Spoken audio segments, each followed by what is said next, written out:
Anita, you are the curator this year of the Biennale here in Kochi. What was your aim being the curator of this big event for India? As I said, yesterday, that it was a lot of questions I asked myself. Yes. As to how I can do a Biennale in a place like Kochi, which does not have any major contemporary art museum or major contemporary galleries, which means that the Biennale is the sole window for the people here to the art of the world. So I can play a very dangerous role. Yes. So this was a very factor that guided me, as to I must not play a dangerous role. So I thought I will curate the Biennale in two parts. One, the exhibition model, which we somehow cannot avoid, which is also useful, but also to balance that with something which we experience in the morning called the pavilion. Yes. Which would be a space, an insurrectional space. It could transform. It's a very flexible space. It could be for conversation, for talk, for disagreement, agreement, fighting, talking about issues, seeing film, people entering that space, pop-up programming. But how did you choose the artist? Sorry? How did you choose the participant? By going to their studios, by meeting them, by having lovely conversations, by seeing how they complemented my ideas, and a process like that, basically. But what does India need today in art?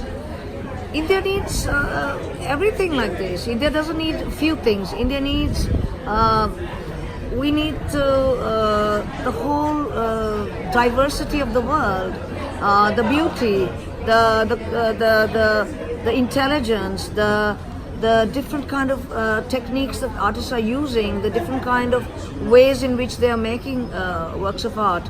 For our young artists, for our young intellectuals to think about culture, we need all this from all over the world. Do you think it's difficult to be an artist today in India?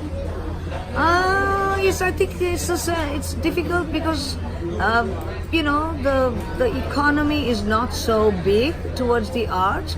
We have, as everywhere, there is a star system, so only some artists make a lot of money, and many artists don't make much money. So, and we don't have a very vibrant system of institutions where you can teach. So yes, artists do not have such a great time. So you have to be dependent on some kind of patronage, whether it's the gallery, and so yes, it's not so easy. But we don't have any state support, very little. But in fact, so this Biennale is a miracle, no? It is, of course, but it's a miracle that can only happen in Kerala, because this is a left front government in the whole country, which is supporting the Biennale, which is supporting culture in a major way. How many percent of the Biennale is financed by the... I would have to check that with the foundation, but I think at least 60% or 50% is... really? Yes. And in this time, which is very difficult. They committed. They said, no, we will not withdraw that funding. That's a major commitment to culture. Thinking that, culture is a tool to not only revive the economy, but also to get the spirit of the people back, out of the kind of depression it was because of the floods, catastrophe. And what's interesting in this Biennale too is that there are super famous artists like William Kentridge, and in the same time you have this driver who makes embroideries. Yes, amazing, isn't it? Yeah. It's nice to mix it up. I'm really delighted to do that, So you try to find completely unknown artists too, right? Very much, and also to break down the hierarchies. Of course, Kentridge has a big space because it's a particular work.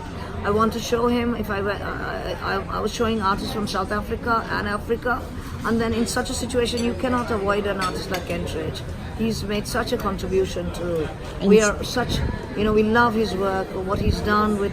So it was important to show him, but it's as equally important for me to show Babi Das. Okay. And there is some other artists as well.